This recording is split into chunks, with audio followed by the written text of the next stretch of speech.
O agronegócio segue como um dos principais motores da economia brasileira. O ex-governador de Goiás, Ronaldo Caiado, analisou os desafios do setor e a relação entre a produção e a preservação ambiental.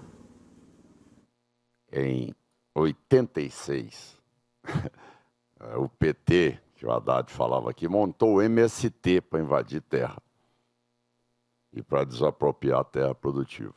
E nós, naquele momento, criamos os produtores rurais. Eu sou um médico, sou um cirurgião, professor universitário e tudo. E, realmente, naquele momento, nós criamos um movimento de poder enfrentar aquilo que era sustentado exatamente pelo narcotráfico da Colômbia, certo? E por dinheiro de ONGs, que naquela época nós não conseguíamos identificar, e criou-se um pânico, realmente, no Brasil, com invasões sucessivas. Então, ali foi meu primeiro momento no cenário nacional. Nós criamos uma entidade de classe mantida pelos produtores rurais e realmente ganhamos na Constituinte o direito de propriedade, que foi reconhecido na Constituição brasileira, mas que não é respeitado até hoje, tá certo? Algo que já se passaram 40 anos, imaginar ainda que o governo do PT ainda dá espaço para que pessoas invadam propriedades rurais e reconheçam uma entidade que realmente não tem estatuto, não tem responsabilidade, não tem quem responda por ela e ainda continua incomodando e cada vez intranquilizando o setor rural. Então, o que avançou de lá para cá foi que o setor que mais foi ali discriminado e, de uma certa maneira, perseguido pelo PT, foi o setor que mais cresceu no Brasil, tá certo? Foi o setor que de 60 milhões de toneladas de grãos passa a 353 milhões de toneladas de grãos. É um setor que acreditou na ciência, que desenvolveu o que tem de mais sofisticado em cultivares, produzindo hoje, no mesmo nível que produz hoje no Paraná e Rio Grande do Sul, no Cerrado brasileiro. Quer dizer, é ciência. Nós avançamos naquilo que o mundo não acreditava na agricultura tropical. Eles achavam que o Brasil nunca daria conta de ser uma potência alimentar. Olha, um solo arenoso, com grande incidência de alumínio, isso aí nunca vai ter chance de poder ser uma produção referência no mundo. Nós somos hoje os maiores, tá certo? E somos com a capacidade de poder crescer ainda mais. Lógico que ninguém consegue, mas não é só a agropecuária brasileira, é o prestador de serviço, o empresário, o comerciante e o setor rural também, com a taxa de juros real de 10%. Não tem nenhum país no mundo. O Brasil é o que tem a maior taxa de juros real no mundo. Hoje é o Brasil. E isso é que está levando, para a tristeza da gente, não é um debate, mas dizer que hoje as condições do Brasil estão ideais, estão perfeitas, onde nós estamos vendo todo mundo endividado no país, a economia colapsada. Nós não temos aqui um crescimento sustentado no Brasil, porque por questões populistas, imediatas, de campanha eleitoral, às vésperas de uns 5 meses da eleição, tá certo? Faz-se essas medidas todas, levando o orçamento de 2027, que não cabe dentro daquilo que está sendo proposto e dentro das obrigações do governo. Então, você vê como é que a versão dada ao fato, nós não tivemos Covid na gestão do Lula, não tivemos Covid.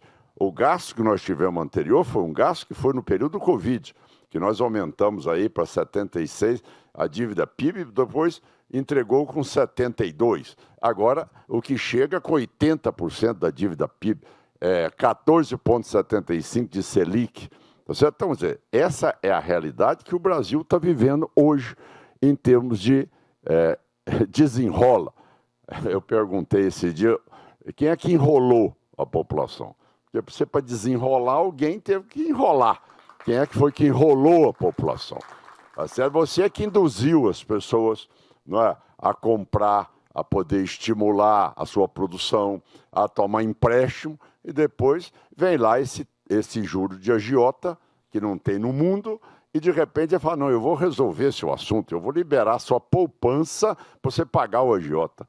Quer dizer, então, são situações que precisam ficar bem claras. E, além do mais, eu acho, sabe, Benedito, que um fato que precisa da gente prestar atenção. Olha, eles estiveram no poder 5 mandatos no poder. 5 mandatos. Ah, mas o Brasil é uma referência. Referência aonde? O Brasil no BRICS só falta perder para a África do Sul. Nós éramos à frente de todos eles. Tá certo? A situação hoje, nós somos em primeiro lugar no Brasil, as maiores multinacionais do mundo é o PCC e o Comando Vermelho. As 2 maiores produções do PT no Brasil. É o crime hoje, chegando a proporções inimagináveis. Discutindo o Brasil, em meio à pressão sobre as contas públicas e ao debate sobre o papel das instituições, o ex-governador de Minas Gerais, Romeu Zema, fala sobre gestão, responsabilidade fiscal e governabilidade. Realmente é desafiador, mas nada insuperável. E em Minas Gerais, eu posso dizer que assumi um estado onde a realidade não era muito diferente. O meu partido, o Partido Novo, tinha só 3 parlamentares numa Assembleia com 77 deputados estaduais.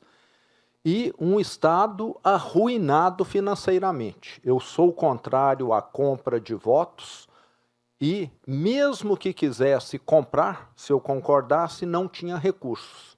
E nós tivemos de sermos criativos naquela ocasião.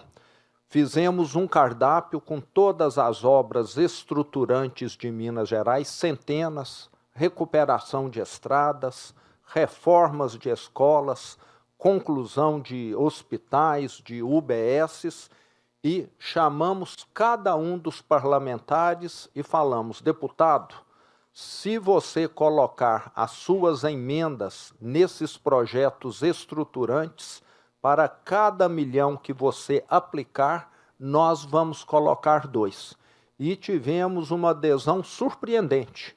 E com um detalhe: o parlamentar quer estar ao lado de um governo bem avaliado. E à medida que a nossa avaliação foi melhorando ao longo do tempo, esse tipo de adesão só melhorou.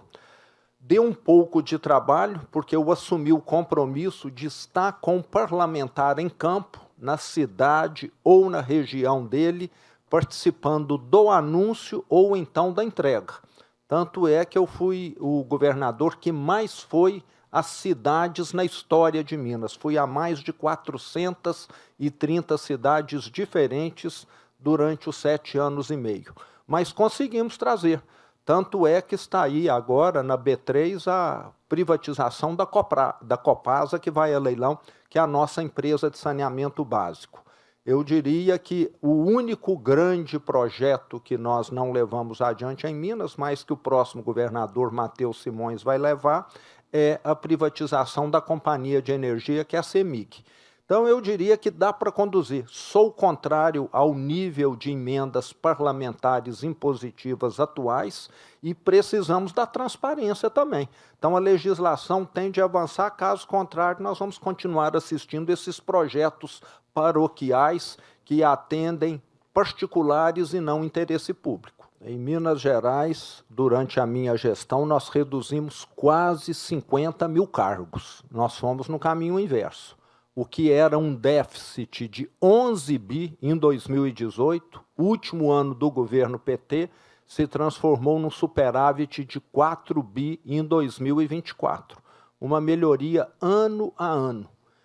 Apesar de ter feito um governo bem avaliado, em 2022 eu tive um grande número de manifestações, de greves, de movimentos sindicais, que foi o ano da minha reeleição. E eu deixei muito claro, eu fui nas rádios, fui nas TVs, os sindicatos pleiteando 30% de reajuste, e nós tínhamos condição de dar 5%. E eu falei, eu vou dar 5%. Eu prefiro perder a eleição dando 5% e entregar um Estado viável para o meu sucessor, do que dar 30%, ganhar a eleição e ficar com o Estado ingovernável na mão. Eu tenho essa visão. E tenho no meu projeto também uma lei que eu quero levar, que é que o setor público fique pelo menos 1% ao ano mais eficiente. O setor privado no Brasil vai muito além disso. O setor privado no mundo todo vai muito além.